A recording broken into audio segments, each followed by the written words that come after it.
Okay. So, welcome back. We have our guest here, Teresa McGinnis, and we're going to talk now about kind of the transformation that you went through as we did some coaching together. Now, just to kind of set the stage, you and I did some coaching around a particular product, and in that, just that process that we went through was really kind of diving in deeper to your God-given passions, dreams, and talents. So let's talk about the time that we spent together. We did a 12-week session about, I think we actually spent even more time than that, just because we did it over the holidays and stuff a couple of years ago. And our call was supposed to end in an hour. we did some marathon sessions. That Thank was you awesome. for not building me for that.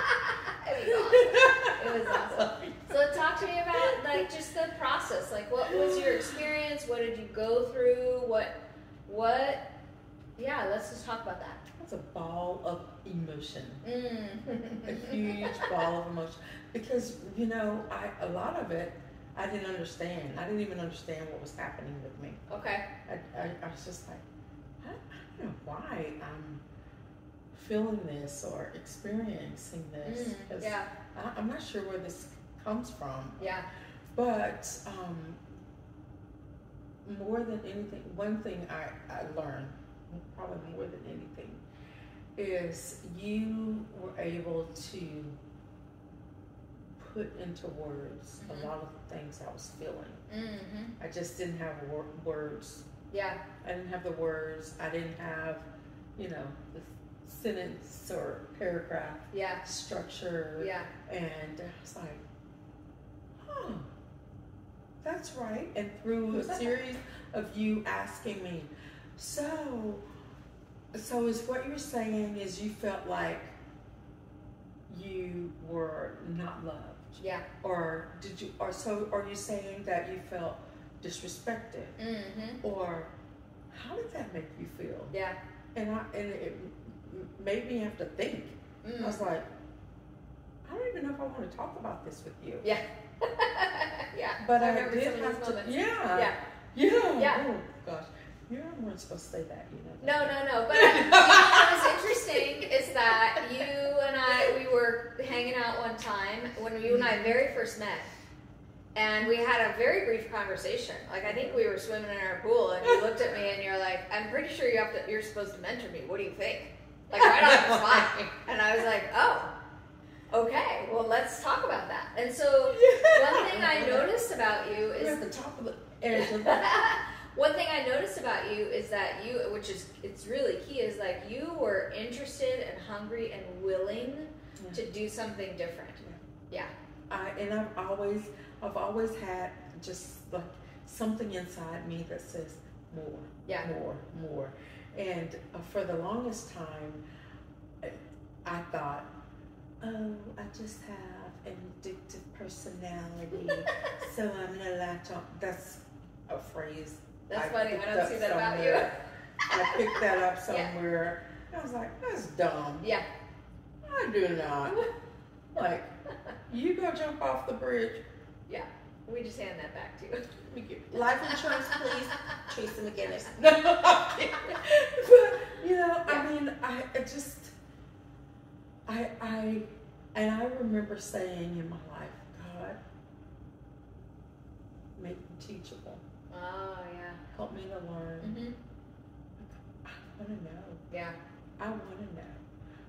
But more than anything, I want to know. Like this feeling that I have of wanting to give so much love, share so much love, feel so much love, know so much love. I want others to know that and feel that. And so God, teach me how. Yeah. Teach me how. And that's something that's kept me hungry. Right. And people are different. Yeah. Right? Yeah. So. But that's to me, for you, it's so interconnected to your purpose and all the pieces that come together that make up your purpose. And let me just be clear, like we try to make, especially inside the church, I feel like this is probably something we do wrong. We try to make purpose like the one career or the one season or the one this or the one that. Like, let's just be clear, like your purpose, it changes, it flows, it can be seasonal, it's not your title, it's not your amount of money that you make, like, though it's not the fact that you're generous or it's not your gifting, like, it's your purpose is something that I believe that we actually it's part of the sanctification process. We actually reveal it and unveil it a little bit more as long as we're on Peeling earth. back the layers of the onion. Yeah. And I love that you say it's not your title. Yeah. It's not. That's huge. That's huge, especially in corporate America. You Right. think, oh, if I can just climb the ladder, I know. if I can just get to this title, Yeah. then I'm gonna make this amount of money and blah blah blah. Right. Listen, not always. I know. And even speaking of title, like most jobs that I got the title for, I didn't get the title until a long time later. I remember you talking like about a that. long time later. Yeah. Like starting at the bottom. Right. And moving up and up and up. But even doing the job of the title. Yes. You know, written on paper, the job description. Yeah. Doing that job in action, right? In every other aspect, really. Yeah. Long before the title was even there. Isn't that so interesting though? Because that's when you study anything around success development or anything like that, like, which is usually, it's only like 2 or 3% of the population that can put their finger on that. That's actually one of the recipes of being more successful in so many areas of your life than the average person, which in this case would be like 97% of the population, because when we know that we're going to go after a particular, like, let's take it in the corporate setting. When I know that I'm going to go after a job and I'm at this level right here, right? I'm a software developer or something like that, and I want to go be a manager. Anytime you're in the corporate space, if you listen to what a good leader is going to tell you, they're always going to tell you, go and do the job first and prove to me that you can do it, and then I'll move you in. It's not the other way around. What people think is, you give me the title first and then I'll go and perform, and that's total backwards. Like, that is really, I'll just even say, like, that's ass backwards in terms of what really leads us to success in our life. That's true. Right? We move into the area first of serving or the job space or whatever, and then we actually get, as a benefit, we get some of the things that come after it. I'm grateful because for most of my life, I mean, that's why I was like, I don't know if I really ever planned things, because I didn't really even go, oh, I want to get here. Right. It was always I want to make sure that I can take care of my siblings. Yes. Take care of my kids. Yeah.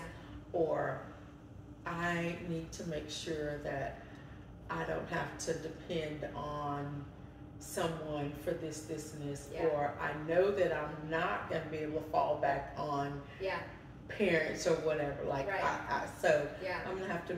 It was always like the why. Yeah. The why was always there for me. Right. I love that about you, because I feel like it's given you a strength. I think there's a balance. I think there is a balance between being, like, I can be characterized in my household as fiercely independent. And yet, you know my husband, and yet, like, but then also sometimes when we're given too much, well, then they're like, that's not necessarily always the best recipe for success. When we know that in raising kids, that's not always necessarily like that, right? We have a big generation of kids who got like started getting the trophies for 12th place or whatever, and that entitlement that comes with that, you're going to give me everything and I'm not going to have to work with it. I think those are the extremes of fierce independence or complete entitlement. Like, I feel like what God always shows us is we have to find our way to do the work and be able to hear his voice and go after the things he's called us to and be obedient to that. But then also, like, actually go out and do those things, right? And not just necessarily for ourselves, which is one of the things that you talked about, but really, like, to be able to provide, like, let's just be clear, providing for yourself and your family, that's amazing. That's what we're supposed to be doing. We're not supposed to be sitting around going, hey, somebody else help me, do everything for me. But you know what? That's what I learned in this process. I learned that it's a puzzle. It's like a puzzle. Yeah. And I don't know exactly all the pieces of the puzzles. I don't know exactly where I'm going to find them. Right. I don't know how they're going to be shaped. But I do know the big picture. Yeah. I know the end is like, this is what has to happen. This is what's going to happen. Right. So I know it's going to be a beautiful picture. Aww. But learning this, like putting those puzzle pieces together, and some of them are jagged with those, I'm going to say this, dumb little curvy pieces, you know, that has that little hook on the end. Yeah. Oh, those are so dumb. Like, they fit weird, right? And those are the ones, like, I didn't know it was going to look like this. Yeah. I didn't know that it was going to. And then when you get enough of those together, it's like, oh, that's so beautiful. Yeah. But many times, it's not until you look back on that. For me, it wasn't until I looked back and it's like, Anita. Yeah. Oh. Yeah. That's why I was so emotional. Right. Oh. Yeah, we did a lot of reflecting together. And just putting definitions and terminology to things that was happening in my life that I was just like, I don't know why this is happening. Yeah. And you're able to come along and ask me questions and help me to think a little bit deeper, go a little bit deeper, places that I'd shut off, and things that I just didn't want to talk about or address, but you kept pulling it out and just, but in a loving manner. Yeah. And really just helping me to see the love of God. Like Teresa, I remember you said to me, so what? You don't have a college degree. You have been more successful than a ton of people that have a college degree. Right. And I was like, oh dang. I look at resumes every day. I know. Like, that's right. Yes. I mean, I know. I'm like, oh, Mary, pops off. That's because I don't like those little puzzle Back pieces. thingies. Yeah. Puzzle pieces. Yeah. And I don't like to squeeze it and make it tight. But, but you know, I was like, I am learning now that I've been going through all of these things, and I might not have wanted to get to the root of the problem or figure out what was going on. I think maybe that was just a little bit of fear, right? Fear of like, I don't know what's back there. I mean, I'm that person that hasn't done my DNA. Oh yeah. My ancestry. I'm like, I don't want to know. I'm like, who cares? I don't know if I want to know. Like, I don't know. You got the axe murder in the background. No telling what that thing's gonna say. I mean, there's a 0.0000001% chance that I can be like related to some queen, king, something or another, but not likely. All I need to know right now is I am related to the king. Yes. Yeah. So live on that. Right. Makes all the difference. I might have got distracted a little. No, that's okay. What I noticed with you is that, and I feel like every week that you showed up, and there were some weeks, I remember, where you were afraid to show up and we canceled, and I was kind of finally like, come on already, let's go. But so every ain't nobody got time for this. every week you showed up. There was a lot, especially in the first half of our time together. Yeah. If you remember, it was like, I don't know what we're doing together each week, Anita, but I'm going to trust you because I know you and I trust you, and I trust that you're going to take me on this journey, right? Yeah. So my first question is around like, well, what did that first half of our time together feel like? Because I remember you commenting all the time, like, I don't even know what I'm doing here. I don't want to be here. But at the end of the call every night, you were like, oh my gosh, I can't believe I won. I tried to avoid this. I'll say this. And as much as I love you, it was more about me just saying, okay, God. Yeah. I'm going to trust that you're going to work it out for good. Yeah. I don't want to be here. I remember even when I was going through some freedom classes. Oh, yeah. And I was like, I would drive into the parking lot. Oh, and yeah. Like, I know. I'm not getting out. Right. Like, before I drove there, Right. I'd be like, I'm not going. Right. And I drive, and then I'm like, oh, dang, I'm here. And then I'm like, I'm not getting out. I know. Oh, dang, I'm inside. I know. You All know? right, God. And that go was in. the same thing. Yeah, kicking I'm like, and screaming. Dang. Yeah, and then she's probably going to ask me these questions that, you know. Yeah. And I was just really like, God, I don't know how to trust Anita yet because I didn't know you that well. Right. Yeah. But I trust you. Yes. And I'm so glad I trusted God because dang. Yeah. Like I wouldn't be sitting here Right. now. I wouldn't. I mean, and our backgrounds are completely different. Oh, I know. I mean, and you're a California girl. Yeah. And I was like, all these dang Californians. Like, coming to Texas. I do love people from California. Now. Let's just get that Now. Right. But you know, and it wasn't even about people. It was just like things that were happening as a result of anyone moving in, right? You know, you kind of like, this is my territory, this is my space, I don't want to share. But really, it was just like, you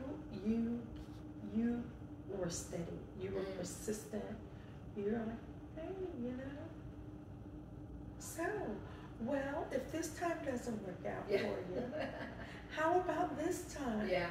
Oh, this dang girl. But that I can't even tell you. Yeah.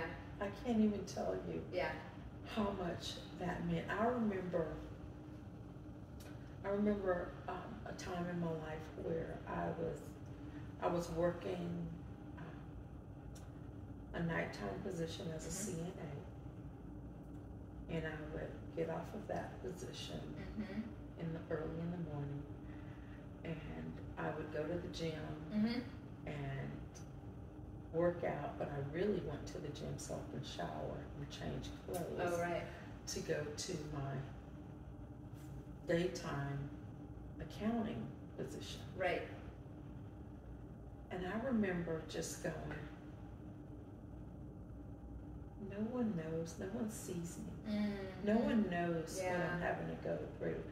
And more than that, feeling like I can't let people in. I can't let anyone know that I have to go to the gym. Right. And then when I get off, I'm going to have to try to go get a little bit of sleep before I go to my next job. Right. You know, that's going to start it all. Yeah. So, not wanting to just.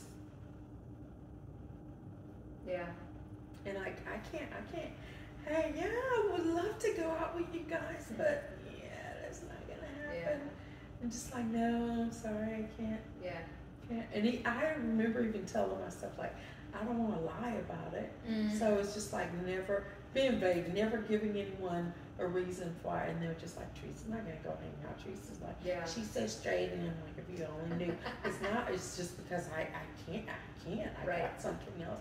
I'm obligated to do this or that or whatever. And you made me reflect on that and think back to, oh, dang, this is why I never really got that chance to do some of the things I really desire to do.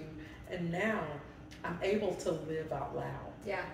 I'm able, I even got to the point where I started to, more than anything, trust in like my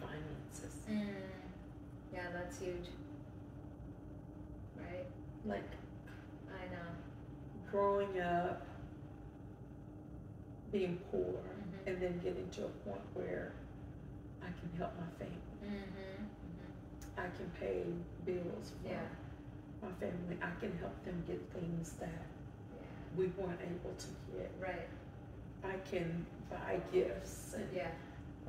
and just really, they always knew I loved them. Yeah. For me, that did something for me. Yeah.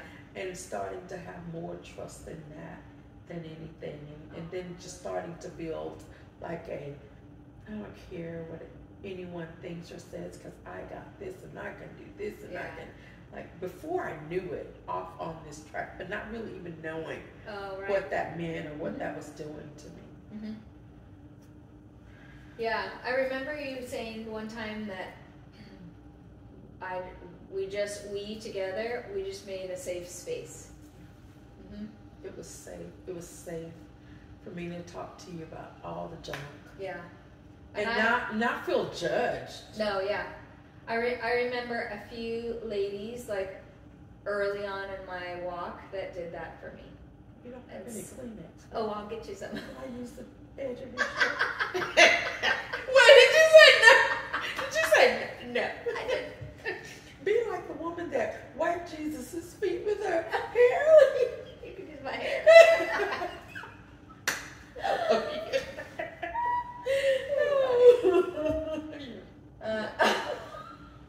Okay, I'm sorry. Oh my God. We'll edit that part out. Oh man. Okay, so we were talking about making a safe space. I just remember there were a few ladies in my life I always had this picture, like they reached a hand back and just pulled me like one step forward, just one step at a time, and that has meant so much to me.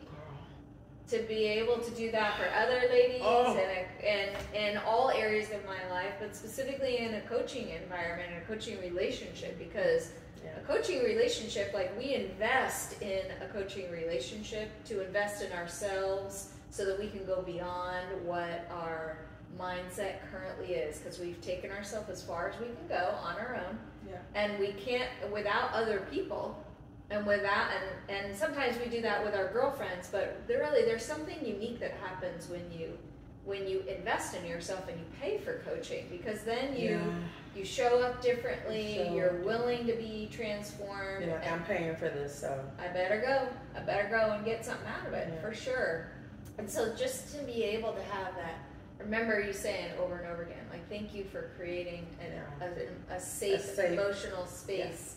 So that we could talk about some of these things that you could be vulnerable. Yeah, and it was important to me that you've always been just like, okay, if you don't want to talk about that, if you don't want to talk more about that, we don't have to. Oh, sure. And maybe if you want to talk about it next time, you can. Yeah. But if you don't, that's okay too. Yeah. And it took the pressure off. Right. You know, just took the pressure off. Yeah, that's good. And I tell you now that it's always a good time when we hang out. Yeah. When we just go, oh, let's go out to lunch or let's have coffee. Right. And then it's like, oh shoot, I was supposed to be gone at, right? 3 hours later. 3 hours later. Yes. Right, but it's because we've developed a friendship as a result of spending time with one another and getting to know each other. Now we actually were friends in that, and way beyond what we did in our coaching experience together. It was like, oh, I really like this person. I want to get to know her better. I want you to, we want to hang out more. There's some things I like. Yeah. So we do that. Yeah. This has been so amazing for me. I just never thought. I mean, I was able to get to a point, Anita, where I was like, I love my job. Yeah. That was big, because when we started, that was not your sentiment no. At all. When we started, I was like, I'm working too much, I'm overworked, I'm underpaid, and I'm quite sure conspiracy theory, right? Mm-hmm. And then it's like, I love my job. Yeah. I finally know what my mission is. Yeah. Like, I found my purpose. Yeah. Like, I know Right. what I'm here for. And I'm great with it. Yeah. And I'm going to go Yeah. full force. Yeah. Full force. And man, I'm ready to turn it up, turn Yeah. up the heat, and then bam. Well, and that was like the second half of our time together, is that once you had that mind shift of being able to acknowledge like your worth and your value, not just in your career, but also in who you were in your identity in Christ as a person, and how God had always walked alongside of you. Like, I remember looking at you that one week, and it was like, oh, game on, man, something's changed. She's wearing them black Air Forces. She's got them red and white bands on. And then, what was cool is that, do you remember, like, that totally shifted our conversation. Oh, yeah.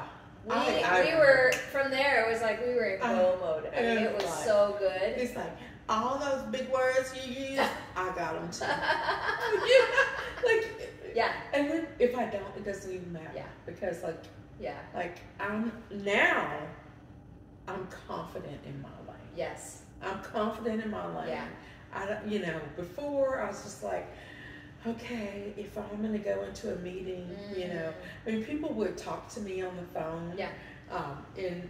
At work, and people would talk to me and be like, hey Teresa, how's it going? Yeah. Da, da, da. And it'd be fun and great. And then like I'm presenting the meeting. Like I